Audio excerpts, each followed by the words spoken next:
One election एक hot topic बन गया। तो अभी रिसेंट ऐसा क्या हुआ है कि ये इतना न्यूज़ में आ गया है, एकदम से ये न्यूज़ में चीज़ें चलने लगी हैं। देखिए, जो हमारा कैबिनेट होता है उसने इसको मंजूरी दे दी है। तो अब सोचने वाली बात है कि क्या इंडिया में वन नेशन वन इलेक्शन शुरू हो जाएगा या एक साथ साइमल्टेनियस इलेक्शन होने लग जाएंगे। तो ये एक लंबा प्रोसेस होता है, ये एक दिन में सारी चीज़ें शुरू नहीं होती हैं। तो आगे कैसे कैसे डेवलपमेंट होगा, कैसे कैसे चीज़ें होंगी, उसके बारे में पढ़ना पड़ेगा। और हमें यह भी देखना होगा कि क्या इंडिया में पहले भी साइमल्टेनियस इलेक्शन होते थे, नहीं होते थे। तो चलिए सबसे पहले हम इसका बैकग्राउंड चेक करते हैं, फिर हम देखते हैं किस टाइप की कमेटी बनाई गई थी, उन कमेटीज़ ने क्या रिकमेंडेशन दिए। फिर अगर इंडिया में वन नेशन वन इलेक्शन कराना है, तो साइमल्टेनियस इलेक्शन कराना है तो गवर्नमेंट को क्या क्या स्टेप लेने पड़ेंगे, फिर इसके बेनिफिट क्या हैं, आम आदमी के लिए नुकसान क्या है। मेरा मानना ये है कि लॉ स्टूडेंट के साथ साथ आम आदमी भी जब इस चीज़ को समझ पाएगा तो ये चीज़ बहुत सही रहेगी। तो चलिए हम शुरू करते हैं। सबसे पहले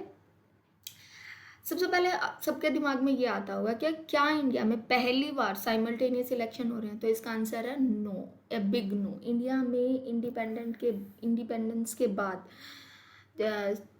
साइमल्टेनियस इलेक्शन होते थे। इवन 4 बार इलेक्शन हुए भी हैं, 1952 में, 1957 में, 1962 में एंड 1967 में। अब ये सभी ना प्री के क्वेश्चंस हैं। अगर आप जो अपकमिंग स्टेट्स हैं जैसे बिहार दे रहे हो, यूपी दे रहे हो, तो देखिए मैंने ये पीपीटी में एक एक लाइन, एक एक पॉइंट ऐसे ही नहीं डाला, बहुत सोच समझ के डाला है जो कि क्वेश्चन बन सकता है।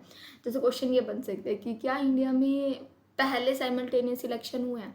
तो यस, इंडिपेंडेंस के बाद हुए हैं। कितनी बार हुए हैं? 4 बार हुए हैं। कब ये सारा सिस्टम ख़त्म हो गया कि नहीं, 1968 से लेके 1969 वाले जब इलेक्शन हुए ना, उसमें ये चेन ब्रेक हो गई थी। क्यों? क्योंकि काफ़ी सारी स्टेट असेंबलीज थी ना, वो डिज़ोल्व हो गई। होता क्या था, सभी स्टेट और सभी पार्लियामेंट के लोकसभा और के इलेक्शन साइमल्टेनियसली पैरेलल चलते थे। हुआ क्या, काफ़ी सारी स्टेट है ना असेंबली, वो बीच में डिज़ोल्व हो गई। तो अब इनका पीरियड बीच में ख़त्म हो गया, पार्लियामेंट अपना चलता रहा, लोकसभा के इलेक्शन अपने टाइम पे ही हुए 5 साल बाद। तो हुआ क्या कि इनके पीरियड में ना गैप आने लग गया, और जब ये आने लग गया इसी के कारण ये सारी जो पहले जब साइमल्टेनियस हो रहा था ये सारा बिगड़ गया। आई होप आपको समझ में आया होगा कि पहले क्या सिस्टम था, फिर क्या चेंजेस हुए और अब क्या हो रहा है। अब इसके बाद क्या हुआ 2018 में, अब वेरियस केसेस में ना इनके ऊपर बात होती रही, जैसे केशवानंदा भारती हो गया और बहुत सारे केसेस है, केसेस की लिस्ट है। सुप्रीम कोर्ट में ना बहुत बार ये डिस्कशन हुआ कि एक साथ इलेक्शन होने चाहिए, नहीं होने चाहिए, अगर अब करवाओगे तो स्टेट के राइट्स पे क्या इफेक्ट पड़ेगा। आप सब जानते हैं इंडिया फेडरल स्ट्रक्चर है, यहाँ पे यूनियन गवर्नमेंट है, साथ साथ स्टेट्स के भी अपने राइट हैं। अगर आप सपोज कीजिए पार्लियामेंट और स्टेट के हम एक साथ इलेक्शन कराने के लिए बोल दें, तो सबसे ज़्यादा दिक्कत किसको होगी, सबसे ज़्यादा परेशानी स्टेट को होगी, क्योंकि उनका पीरियड, सपोज कीजिए अभी किसी का इलेक्शन 2025 में होना था, अब उनका इलेक्शन 5 साल वो कब कंप्लीट करेंगे, 2030 में वो कंप्लीट करते। लेकिन होगा क्या कि अगर हम जिस दिन डेट फिक्स कर देंगे उसी दिन उनका होना है, तो उनको तो बहुत कम समय मिला ना राज करने का, और ये कोई स्टेट चाहेगा नहीं। तो इसके राइट्स इफेक्ट होते हैं स्टेट के। दैट्स वाई ये इंडिया में बहुत एक डिस्कशन का टॉपिक बना। बट अपने बेनिफिट हैं, अपने नुकसान हैं, उनको देखने के लिए ही एक हाई लेवल कमेटी भी बनाई गई थी, ऐसे ही एक दिन में फैसला नहीं लिया गया है। देखिए लो कमीशन ने है ना 2018 में अपनी एक रिपोर्ट सबमिट की कि हमें ना मिनिमम चेंजेस करने पड़ेंगे कॉन्स्टिट्यूशन में, अमेंडमेंट करने पड़ेंगे, ठीक है, रिप्रेजेंटेशन ऑफ पीपल एक्ट्स में थोड़े से अमेंडमेंट करने पड़ेंगे, और 50% स्टेट की अगर सहमति मिल जाए, एटलीस्ट 50% स्टेट की, तो हम ये काम कर सकते हैं और इंडिया में साइमल्टेनियस इलेक्शन होने चाहिए। अच्छा, अब आप सोचोगे कि इस पर इतना ज़ोर क्यों दिया जा रहा है, ये सारा चीज़ ना इसलिए हो रही है। आप देखिए जब भी इंडिया में इलेक्शन होते हैं ना, बहुत खर्चा होता है, बहुत पैसा बहता है, पानी की तरह पैसा बहता है। अभी जो हमारे लोकसभा इलेक्शन हुए थे उसमें एस्टिमेट लगाया जा रहा है 45,000 करोड़। मतलब आप समझ पा रही हैं इतने पैसे इंडिया जैसे देश में जो कि एजुकेशन पे खर्च कर सकते थे हम, या बहुत सारी जगह हैं मेडिकल फैसिलिटीज़ में, या बहुत सारी चीज़ें हैं जो कि डेवलपमेंट में काम आ सकती थी, लेकिन ये कहाँ खर्च हो रहा है? इलेक्शन में। और इंडिया में एक साल में आप सोचिए कितनी जगह इलेक्शन होते हैं। अभी हरियाणा के इलेक्शन है, इसके बाद एमपी महाराष्ट्र के आ जाएंगे, उसके बाद दिल्ली के, झारखंड के, ऐसे कहीं ना कहीं होता ही रहता है। पैरामिलिट्री फोर्स हैं, उनको मूव कराना पड़ता है, सभी गवर्नमेंट एम्प्लॉयज़ की ड्यूटीज़ कहीं की कहीं लगानी पड़ती है। बस पूरा का पूरा मशीनरी सिर्फ इसी काम में लगा रहता है कि एक जगह से दूसरी जगह मूव कीजिए, वहाँ पे इलेक्शन कराइए, स्मूथ इलेक्शन प्रोसेस कराइए, और फिर वापस आके ये कराइए। इसमें ये, और जो पॉलिटिकल पार्टीज अपना खर्चा करती हैं वो अलग है। ये तो ऐसा है जो टैक्स पेयर का पैसा है जो सिर्फ इस चीज़ में जा रहा है। तो इसको बचाने के लिए साइमल्टेनियस इलेक्शन एक ऑप्शन हो सकता है, लेकिन इसके नुकसान भी हैं, अभी हमें वो भी देखने पड़ेंगे। सिर्फ ये नहीं है कि इससे फ़ायदे ही फ़ायदे होंगे, अपने अपने रीजंस हैं। जैसे अपोजिशन इसका बहुत बोल रहा है कि ये नहीं होनी चाहिए, तो उनके भी अपने रीजंस है, अपने लॉजिक है। एज ए लॉ स्टूडेंट हमको सब कुछ पढ़ना पड़ता है, कि हमें ये भी देखना पड़ता है कि फ़ायदे क्या हैं, हमें नुकसान क्या हैं, वो भी देखने पड़ते हैं। बट एज ऑफ नाउ जब हम लॉ की तैयारी कर रहे हैं, तो नेक्स्ट जितने भी अपकमिंग स्टेट्स आने हैं ना, उनमें ये एक हॉट टॉपिक बनने वाला है, तो उस पर ये ध्यान देना पड़ेगा। हमें लॉ स्टूडेंट के तरीके से इस चीज़ को कैसे देखना है, हमें ये देखना पड़ेगा। देखिए, जब इलेक्शन साइमल्टेनियस होगा, तो आप सोचिए कि कॉन्स्टिट्यूशन में क्या क्या चेंजेस आने वाले हैं। कॉन्स्टिट्यूशन में बहुत सारे चेंजेस आने वाले हैं जो कि हमको पढ़ने पड़ेंगे, तो हमारे लिए बहुत सारी चीज़ें इंपॉर्टेंट हो जाएगी। जैसे अमेंडमेंट का आर्टिकल आप ध्यान से पढ़िएगा कि कौन सा अमेंडमेंट पार्लियामेंट अपनी मर्जी से करेगी, और कौन सा स्टेट की परमिशन लेनी पड़ती है, 50% स्टेट्स की, ठीक है ना। फिर आपको इलेक्शन कमीशन पढ़ना पड़ेगा पूरा का पूरा, वो भी एक हॉट टॉपिक बन जाता है। क्यों? क्योंकि देखिए, अभी जब हम इस पीपीटी को जब हम आगे देखेंगे, हम आगे पेजेस देखेंगे, तो वहाँ हम देखेंगे कि पंचायत एंड म्यूनसिपैलिटी के इलेक्शन भी इलेक्शन यूनियन करवाएगी। तो उससे क्या होगा, पहले ये कौन कराता था, ये जिम्मेदारी थी स्टेट इलेक्शन कमीशन की, बट अब कौन कराएगा, यूनियन। तो सीधी बात है 324 में भी चेंजेस आने पड़ेंगे। तो देखिए, जब भी करंट में कोई टॉपिक चलता है, तो वो ऑटोमेटिकली उसके आर्टिकल, उससे रेलेवेंट आर्टिकल सारे के सारे इंपॉर्टेंट हो जाते हैं अपकमिंग वैकेंसीज़ के लिए। अब जैसे यूपी आने वाला है, बिहार आने वाला है, तो क्या होगा कि जितने रेलेवेंट आर्टिकल है वो सारे के सारे कनेक्ट हो जाएंगे। तो आप ये देखिए, इलेक्शन से रिलेटेड जितने अमेंडमेंट्स होनी है, सीट रिकन्स्ट्रक्शन है, कौन से शेड्यूल में एलोकेशन ऑफ सीट्स, किस किस को कितना कितना मिलेगा, ये बात दी गई है। सीट कितना, स्टेट कैसे रिप्रेजेंटेशन होगा, ये सारी चीज़ें, इलेक्शन कमीशन वाले आर्टिकल्स, अमेंडमेंट वाले आर्टिकल्स, ये सारे इंपॉर्टेंट हो जाते हैं हमारे पर्सपेक्टिव से, जो कि लो स्टूडेंट्स हैं। और आम लोगों के लिए तो इसका बैकग्राउंड जान लेना ही सफिशिएंट होता है। तो हर चीज़ को जब भी आप पढ़ा कीजिए, करंट टॉपिक पढ़ा कीजिए, तो उसमें आपका रेलेवेंट पोर्शन कितना है वो देखिए। प्री के लिए तो अब ये इंपॉर्टेंट हो ही गया है, अब ये मेंस के लिए भी इम्पॉर्टेंट हो गया है। सपोज कीजिए आपसे पूछ लिया जाए इलेक्शन कमीशन की ड्यूटीज़, या फिर अमेंडमेंट का प्रोसीजर, या फिर फेडरल स्ट्रक्चर है तो अमेंडमेंट कैसे होगा, और नॉर्मल चीज़ों पे अमेंडमेंट कैसे होता है ना। तो ये सारे टॉपिक अब आपके हॉट टॉपिक बन गए हैं। इनको कैसे प्रिपेयर करना है ये हम अगली क्लासेस में पढ़ेंगे। तो अभी के लिए तो हम वन नेशन वन इलेक्शन पे रहते हैं। चलिए,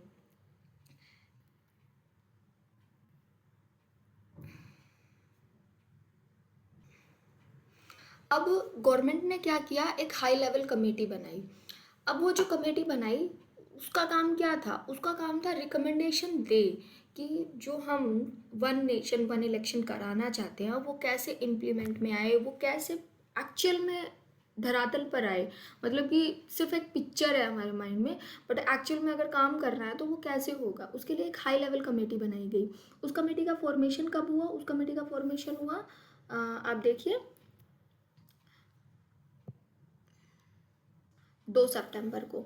2023 में, ठीक है। 2018 में लो कमीशन ने अपनी रिपोर्ट भेजी थी। जो कमेटी बनाई गई वो बनाई गई 2 सितंबर को। उस कमेटी ने रिपोर्ट सबमिट कब करवाई? रिपोर्ट सबमिट करवाई है 14 मार्च 2024 को, ठीक है। और किसने सबमिट करवाई रिपोर्ट? रामनाथ कोविंद जी ने, जो हमारे फॉर्मर प्रेसिडेंट थे, ठीक है। किन को कराई? जो अभी हमारी प्रेसिडेंट है द्रौपदी जी को, ठीक है। तो ये सारे है ना आपके प्री के क्वेश्चन है। कितने पेजेस की रिपोर्ट थी? अराउंड 18,000 पेजेस की रिपोर्ट थी। अब सोचिए कितना लोगों ने काम किया होगा, कितने केसेस को इन्होंने इंक्लूड किया होगा। ये रिपोर्ट ही पढ़ना मतलब अपने आप में महाभारत है। लेकिन ये इम्पॉर्टेंट है। ये किस चीज़ के लिए इम्पॉर्टेंट है? ये इस चीज़ के लिए इम्पॉर्टेंट है कि किन किन फैक्टर्स को रेलेवेंट समझ के इन्होंने इस चीज़ को बनाया है और ये ऑर्डर दिया है। इस कमेटी का मेन पर्पस क्या था कि ये सजेस्ट करे कि कैसे क्या फ्रेमवर्क बनाए जिससे साइमल्टेनियस इलेक्शन पॉसिबल हो सके, ठीक है। क्योंकि ये चीज़ तो पहले भी थी। सिंक्रोनाइजेशन कैसे करेंगे, दोनों पैरेलल में दोनों को कैसे लाएंगे, ये सारे सजेस्ट करना इस कमेटी का मेन पर्पस था, ठीक है। क्या क्या अमेंडमेंट्स करने पड़ेंगे, कैसे कैसे चीज़ें रोल में आएंगी, ठीक है। जो यूनियन कैबिनेट थी हमारी, उन्होंने इस प्रपोजल को क्लियरेंस दे दिया है अभी, ठीक है। जो रामनाथ कोविंद वाले जी हैं, जो यूनियन मिनिस्टर अश्विनी वैष्णव है ना कैबिनेट के, उन्होंने अभी कैबिनेट में ये प्रपोज की थी। तो ये भी अपने आप में एक प्री का क्वेश्चन बन जाता है कि किसने प्रपोज किया, ठीक है। तो अब यहाँ से कितने क्वेश्चन बन गए हैं आप देखिए। 2 सितंबर को कमेटी बनी थी। रिपोर्ट कब सबमिट करी थी? 2024 में। कितने पेजेस की थी? अराउंड ये 18,626 पेजेस की है। तो अराउंड अप्रॉक्सीमेट राउंड ऑफ लेके चल लीजिए। किन को सबमिट करी? इनको। प्रेसिडेंट कौन थे कमेटी के? रामनाथ कोविंद जी, ठीक है। और क्या पर्पस था ये सारा, ठीक है। अब आइए हम कमेटी में मेंबर्स कौन कौन थे ये देख लेते हैं। जो श्री रामनाथ कोविंद जी थे फॉर्मर प्रेसिडेंट, ये तो यहाँ के हेड थे। उसके बाद अमित शाह जी, गुलाम नबी आज़ाद जो कि अपोजिशन लीडर थे, ठीक है। NK सिंह जो कि 15th फाइनेंस कमीशन के चेयरपर्सन थे, वो भी यहाँ पर कमेटी के मेंबर थे। C कश्यप जी इनके हेड थे। सीनियर एडवोकेट हरीश साल्वे जी, ये भी कमेटी में इनको भी इंक्लूड किया गया था। फॉर्मर CVC हमारे संजय कोठारी जी एंड अर्जुन राम मेघवाल जी जो कि मिनिस्टर हैं लॉ एंड जस्टिस के, इनको भी इन कमेटी में इंक्लूड किया गया था। तो इन सब ने मिलकर वो रिपोर्ट बनाई, उन्होंने साइमल्टेनियस इलेक्शन के लिए अप्रूवल दिया।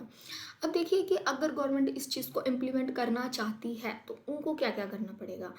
सबसे पहली बात तो आपको पता है कॉन्स्टिट्यूशन में और लॉजिस्टिकली बहुत सारे चेंजेस करने पड़ेंगे, क्योंकि ये चीज़ बहुत सारी चीज़ों पे इम्पैक्ट डालेगी। इकलौता ऐसा नहीं है कि 2 मिनट में सारी चीज़ें कर दी गई। मिनिमम 5 अमेंडमेंट्स तो कॉन्स्टिट्यूशन में होने ही होने हैं। जैसे कि आप देखिए यहाँ से ना, आप ये रेलेवेंट आर्टिकल पढ़ लीजिएगा।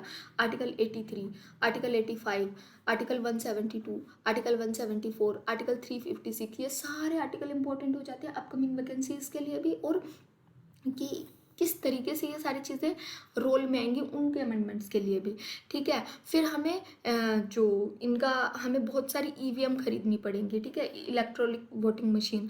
हमें बहुत सारे VVPATs खरीदने पड़ेंगे। हमें इंफ्रास्ट्रक्चर जो टेक्निकल चेंजेस हैं और जो एडमिनिस्ट्रेशन है उनमें चेंज करना पड़ेगा। तो काम तो बहुत सारा होने वाला है गवर्नमेंट का अगर ये इस चीज़ को इम्प्लीमेंट करना चाहती है तो। फिर आगे देखिए कमेटी ने क्या क्या रिकमेंडेशन दी। अब 18,000 की रिपोर्ट है, उसका हम सिर्फ कंक्लूजन पढ़ लेते हैं कि उसमें क्या क्या रिकमेंडेशन आई हैं।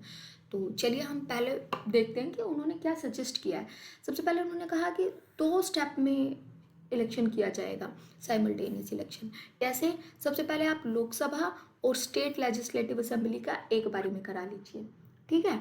दूसरी बार आप क्या कीजिए, विद इन 100 डेज, जैसे ही यहाँ के इलेक्शन ये वाले ख़त्म हो जाए, इनके विद इन 100 डेज आप क्या कीजिए, म्यूनसिपैलिटीज़ एंड पंचायत के इलेक्शन कराइए। इससे क्या होगा, पहले क्या होता था, ये वाले इलेक्शन यूनियन कराती थी, ये स्टेट इलेक्शन कमीशन कराती थी।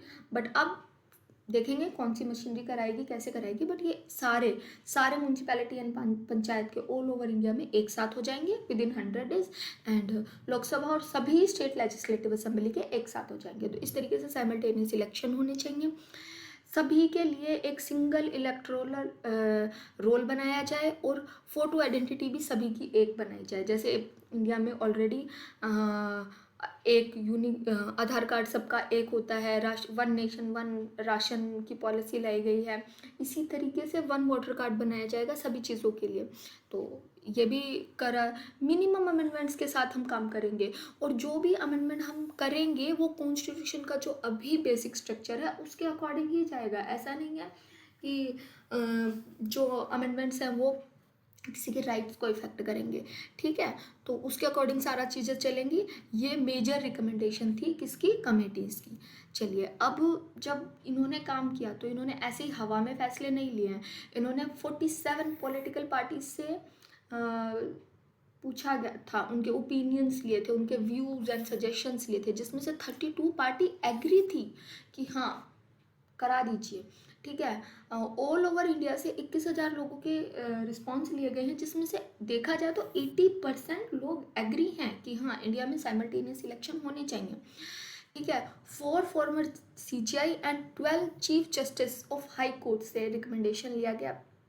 लॉ कमीशन के चेयरमैन से इंटरेक्ट किया गया, डिफरेंट बिजनेसेस हाउसेस से इंटरेक्ट किया गया। और अभी भी ये लोग कह रहे हैं कि जो हम अमेंडमेंट करना चाहते हैं, जो हम चेंज लाना चाहते हैं, उनको पब्लिक के आगे रखा जाएगा। इनके ऊपर डिस्कशन के लिए सभी को इनवाइट किया गया है, सभी को बोला गया है कि आप इन पर अपने सजेशंस, अपने व्यूज़, अपने ओपिनियन रख सकते हैं।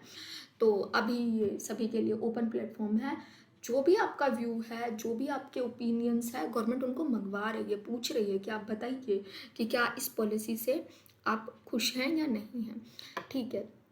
अब ये सब होगा तो ये होगा कैसे, तो कमेटी ने रिकमेंडेशंस दी थी। क्या रिकमेंडेशन दी थी कि एक डे अपॉइंट कर लिया जाए। सपोज कीजिए जनरल इलेक्शन के लिए हमने 2029 अपॉइंट कर लिया, तो उसके फिर पैरेलल में सारी चीज़ें रख दी जाएंगी जनरल इलेक्शंस के, ठीक है। अब ये कैसे, ये चीज़ क्या हो रही है मैं आपको समझाती हूँ। सपोज कीजिए महाराष्ट्र के इलेक्शन 2025 में होते हैं, ठीक है। तो उनका कार्यकाल अगर 5 साल के लिए चलेगा तो उनका टेन्योर कब खत्म होता है, 2030 में। ऐसे ही कोई स्टेट लेजिस्लेटिव असेंबली है जिसके इलेक्शन 2026 के बाद होने हैं, उनका फिर टेन्योर कब खत्म होता, उसके बाद में। तो इन्होंने कहा कि नहीं, हम एक अपॉइंटेड डेट रख लेते हैं, ठीक है। कुछ स्टेट असेंबलीज का पीरियड शॉर्ट हो जाएगा, ठीक है, शॉर्टर टर्म उनको एंजॉय करने को मिलेगा कुछ स्टेट गवर्नमेंट्स को, क्योंकि 2029 हम एक अपॉइंटेड डे रख रहे हैं। उस दिन सभी का कार्यकाल हम ऑटोमेटिकली डिसॉल्व रखेंगे, चाहे वो गवर्नमेंट कभी भी बने, 2025 में, 26 में, 27 में, कभी भी। 2029 में वो एंड होगी, डिसॉल्व होगी। और उनके लिए फिर नया कार्यकाल कब से शुरू होगा, जब से 2029 से न्यू इलेक्शन होंगे, और वहाँ से पार्लियामेंट का और स्टेट लेजिस्लेटिव असेंबली का सबका 5 साल के लिए टाइम पीरियड चलेगा। तो इसमें क्या होगा कि कुछ स्टेट गवर्नमेंट्स जो हैं वो अपना पूरा टाइम पीरियड नहीं कर पाएंगी, शॉर्टर पीरियड उनको करना पड़ेगा। एक बार के लिए दिक्कत है, बट फिर एक बार जब सारे पैरेलल लाइन में आ जाएंगे ना, फिर सभी के इलेक्शन एक साथ चला करेंगे। तो ये इनकी मेजर रिकमेंडेशन है, ठीक है। जैसे कि एक एग्जाम्पल भी दिया इन्होंने कि सपोज कीजिए किसी स्टेट का इलेक्शन 2025 में होने वाला था, तो उनका जब टर्म चलेगा 4 ईयर का, वो 2027 में उनको जैसे भी होना है, वो 2 साल किसी का 2025 में हुआ, किसी का 2027 में हुआ, सबका एंड कब हो जाएगा, 2029 में, ताकि क्या हो सके, सब एक साथ चल सके, एक लाइन सबके लिए इकट्ठे की जाए। उसको जो वो डेट रखी जाएगी उसको क्या बोलेंगे, अपॉइंटेड डेट, ठीक है। आई होप सबको ये वाला चीज़ समझ में आ गया होगा कि क्या करने जा रहे हैं। कुछ स्टेट को अभी के लिए, जिनके जनरल इलेक्शन अभी बाद में होने वाले हैं, उनको तो थोड़ा सा अपना पीरियड कम करना पड़ेगा, लेकिन फिर सबके लिए एक टाइमलाइन शुरू हो जाएगी, एक अपॉइंटेड डेट कर दी जाएगी। वहाँ से फिर पार्लियामेंट के भी और स्टेट्स के भी, दोनों के इलेक्शन एक साथ शुरू कर दिए जाएंगे, ठीक है। आई थिंक सबको समझ में आ गई है ये बात। दूसरी रिकमेंडेशन उन्होंने क्या कही कि जो हंग हाउस की प्रॉब्लम आती थी, हंग हाउस क्या हो रहा है, या नो कॉन्फिडेंस मोशन आ रहा है, या फिर किसी तरीके से कोई भी ऐसा इवेंट होता है जिससे जो हाउस है वो बीच में ही डिसॉल्व हो जा रहा है, उस प्रॉब्लम को सॉल्व करने के लिए भी रिकमेंडेशन दी थी। हुआ क्या था, आप समझिए इस बात को। पहले भी तो साइमल्टेनियस इलेक्शन हो ही रहे थे। प्रॉब्लम कहाँ से शुरू हुई, प्रॉब्लम शुरू हुई जब कुछ स्टेट असेंबलीज बीच में ही डिसॉल्व हो गई। जब असेंबली बीच में डिसॉल्व हो गई तो वो पार्लियामेंट के साथ एक डेट पे एक साथ इलेक्शन नहीं करवा पाई, जिसके कारण क्या हुआ, सबके पीरियड चेंज हो गए। तो अब इन्होंने क्या कहा कि सपोज कीजिए ऐसी प्रॉब्लम आगे आ जाती है तो हम क्या करेंगे, जो नई गवर्नमेंट बनेगी ना, जो भी नए हाउस बनते हैं फिर नया, वो सिर्फ अनएक्सपायर्ड पीरियड के लिए ही बनेगी, मतलब लाइन सबकी सेम रहेगी। सपोज कीजिए आप बीच में डिसॉल्व करते हैं तो आप वापस आके यहाँ पे ज्वाइन करेंगे, ये वाला पीरियड आपका खत्म, मतलब जितना आपने चला लिया वो फिनिश, ठीक है। तो इस तरीके से चीज़ें चलेंगी। आई होप सबको समझ में आई होगी यह बात कि सपोज कीजिए यहाँ से आपका पीरियड चलना था, यहाँ पे ख़त्म होना था, ये आपकी आपकी असेंबली यहीं पे डिसॉल्व हो गई, तो जो आपको नेक्स्ट पीरियड मिलेगा वो सिर्फ इतना मिलेगा। नेक्स्ट पहले क्या होता था, नेक्स्ट 5 ईयर्स शुरू हो जाते थे, पर नहीं, अब की बार मान लीजिए 2.5 साल के अंदर सरकार गिर गई तो आगे की जो सरकार बनेगी वो सिर्फ 2.5 साल के लिए बनेगी, ठीक है। तो ये होगा। चलिए अब आगे देखिए, अब अगर ये होता है तो गवर्नमेंट ने क्या कहा है, कैसे कैसे चीज़ें इम्प्लीमेंट होंगी। देखिए, हाँ, पैनल ने कहा है कि 18 कॉन्स्टिट्यूशनल अमेंडमेंट्स हमें करने पड़ेंगे, जिसमें ज़्यादातर में हमको स्टेट असेंबली की रेटिफिकेशन की कोई नीड नहीं है। आपको पता होगा जब हम अमेंडमेंट का आर्टिकल पढ़ते हैं, आप मुझे बताइए कि कॉन्स्टिट्यूशन में अमेंडमेंट के प्रोविज़न कहाँ दिए गए हैं, ठीक है। तो जो वहाँ पे क्या बात लिखी गई है कि अगर ऐसा कोई अमेंडमेंट है जो कि इंडिया के फेडरल स्ट्रक्चर पे के ऊपर बात डालता है या फिर फेडरल स्ट्रक्चर पे बात आ जाती है, तो उसमें 50% टोटल, मतलब जितने भी स्टेट हैं उनका 50% स्टेट का सहमति जब वो रेटिफाई करेंगे ना, तभी वो पास होता है अमेंडमेंट, ठीक है। तो इसमें कहा है कि हमें 18 अमेंडमेंट करने हैं, जिसमें से ज़्यादातर में हमें स्टेट असेंबली के रेटिफिकेशन की कोई ज़रूरत नहीं है, मतलब फेडरल स्ट्रक्चर पे ये में भी इफेक्ट नहीं डाल रहे होंगे, अगर वो डालते हैं तो 50% कंपलसरी है, ठीक है। 5 तरीके के प्रोविज़न दिए हुए हैं, आप है ना उन चीज़ों को पढ़ना और मुझे भी बताना, कमेंट में डालना कि कौन कौन से अमेंडमेंट हैं जहाँ पर पार्लियामेंट तो अमेंडमेंट कर ही सकती है, प्लस में 50% स्टेट का रेटिफिकेशन ज़रूरी है, ठीक है। साथ में उन्होंने कहा 15 अमेंडमेंट्स ऐसे होंगे जो इमीडिएट बेसिस पे करने पड़ेंगे। दूसरा, कुछ आर्टिकल्स हमें नए ऐड करने पड़ेंगे, जैसे कि article 82A, article 324A constitution में ऐड करना पड़ेगा। 82A किस चीज़ के लिए, कि जो हम साइमल्टेनियस इलेक्शन कर रहे हैं तो ये जो ट्रांजिशन आएगी इसको ऐड करेगा ये यहाँ से, ठीक है। फिर 324 किस लिए, कि जो पैरेलल इलेक्शन होने हैं म्यूनसिपैलिटीज़ के, पंचायत के, लोकसभा और असेंबली के साथ, उसका प्रोविज़न 324A में डाला जाएगा, यानी कि ये नए 2 आर्टिकल कॉन्स्टिट्यूशन में इंसर्ट किए जाएंगे, ठीक है। इसके साथ हम पढ़ेंगे कि सिंगल आईडी बनाई जाएगी, सिंगल सबको रोल दिए जाएंगे, ठीक है। तो इसके लिए आर्टिकल 324 में भी मेजर चेंजेस करने पड़ेंगे। तो अभी तक हमें कितने आर्टिकल नए पढ़ने पड़े, हमें 82A नया पढ़ना पड़ेगा, हमें 324A नया पढ़ना पड़ेगा, 325 में भी मेजर चेंजेस होंगे, और इसके साथ वो जो 5 तो जो बताए थे वो तो होने ही हैं, ठीक है। जो ये सारे चेंजेस होंगे, ठीक है। लोकल बॉडीज़ में म्यूनसिपैलिटी, पंचायत, इनके भी इलेक्शन 2029 से स्टार्ट करा दिए जाएंगे, मतलब सबके लिए एक अपॉइंटेड डेट, यानी कि सबकी स्टार्टिंग लाइन अब एक साथ होगी। जो भी म्यूनसिपैलिटी, पंचायत बाद में या पहले डिसॉल्व होने वाली थी वो सब अब जाके वहाँ पे डिसॉल्व होंगी, ठीक है।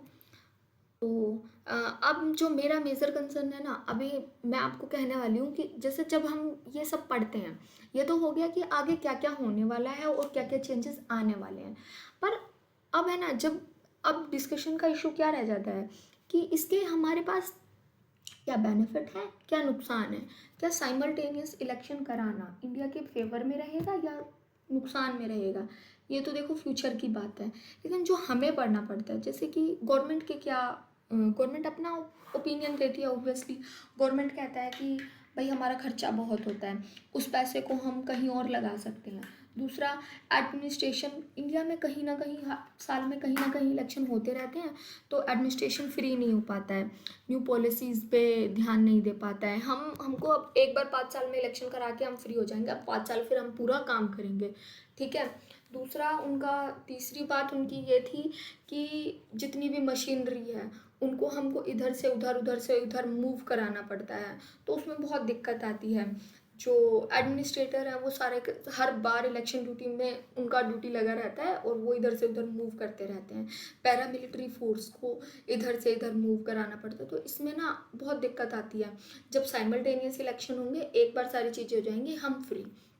दूसरी तरफ अपोजिशन के अपने लॉजिक्स हैं, वो कहते हैं कि आप हमें एक बात बताइए, आप कोस्ट इफेक्टिव चीज़ें बनाना चाहते हैं, पर एक चीज़ समझाइए कि इतने बड़े स्केल पे इलेक्शन कराने के लिए हमें लार्ज स्केल में ईवीएम वीवीपैट चाहिएगा, वो भी तो एक खर्चा है। हमें जैसे एक एस्टिमेट आया है कि 3 गुना ईवीएम और 3 गुना वीवीपैट चाहिए होगा, तो उसको मैन्युफैक्चर करने का कॉस्ट भी तो आएगा, तो कहाँ का कॉस्ट इफेक्टिव। दूसरी तरफ वो कहते हैं कि आप कह रहे हैं कि हर टाइम इंडिया में इलेक्शन कहीं ना कहीं होते रहते हैं, जिसके कारण हम पॉलिसीज़ मेकिंग पे ध्यान नहीं दे पाते।